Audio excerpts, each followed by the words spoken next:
I almost lost a 375,000 deal because of just 5 minutes, and the worst part, the seller nearly lost tens of thousands of dollars just because he let too many agents handle the deal. If you are selling your flat, this story might save you tens of thousands of dollars. A lot of sellers think letting multiple agents market their unit will help them get a higher price. But here's what they don't realize. Open listings often backfire. I'll show you how this nearly cost my client and how we turned it around just in time. Stick around, because if you are selling soon and wondering why your unit isn't moving, you want to see how this almost went terribly wrong. This unit sat on the market for 4 months. The previous agent started marketing at around 430,000, then dropped the price, but still 0 viewings, 0 offers. Sounds bad already, right? But wait, things got messier. When I first saw the place, I was honestly a bit stunned. Original toilet, mosaic floor tiles, nothing to stage. It looked like a tough sell. But I knew one thing, it could still move. The price was attractive. It just needed a tighter strategy and someone who knew how to induce real offers. The seller had enough of waiting, and he said, 370k and above, I will sell. But he didn't give me exclusivity because he wanted to let the other agents continue, as she had been marketing the unit for 4 months without any offers. Yet the seller still wants the agent to continue. That's when we entered open listing territory and everything spiraled. And if you've ever let multiple agents market your flat, you'll want to hear this next part.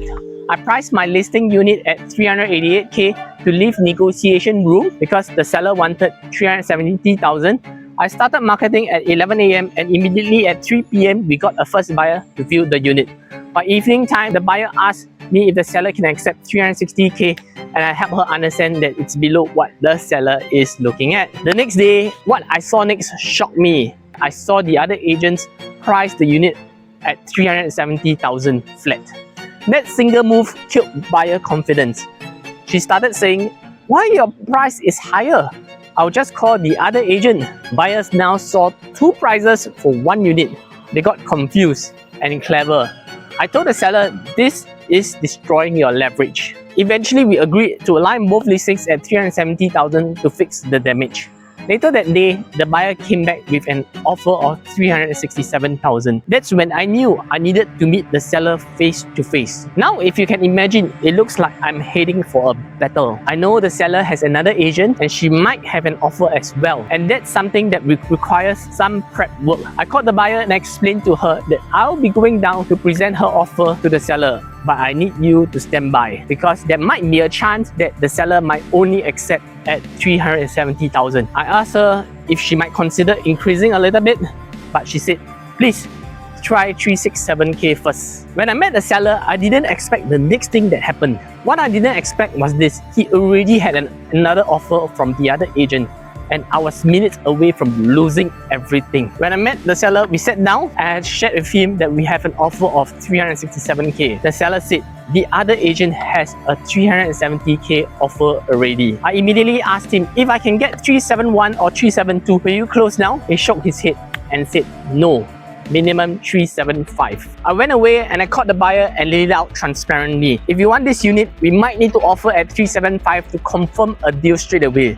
She said, let's try 373k first. I pitched it to the seller. He rejected flat out. He said 375k or no deal. And just then, while I was trying to persuade him, the seller phone ring. It was the other agent that is calling him. I thought, xiao liao. What if the other agent offer 376, 378 or even 380k? I'll lose this. While he was still on the call, I texted the buyer. Your 373k was rejected. Can you go 375k now? Within 2 minutes, she replied, okay, let's do 375k. Seller ended the call and turned to me. Let's do it at 375k. We signed the OTP. 5 minutes later, the other agent called again, but it was already too late. Everything is signed, option fees transferred, sealed and final. Honestly, I was happy we sealed the deal. But I couldn't help thinking, if I had exclusivity, this could have been smoother and maybe even a higher price. Here's the truth. Sellers often think more agents equals more exposure equals higher price. But what really happens is buyer plays agent against each other. They say things like, hey, the other agents could offer me cheaper, and the agents race to close instead of protecting your price. In that race, the buyer wins.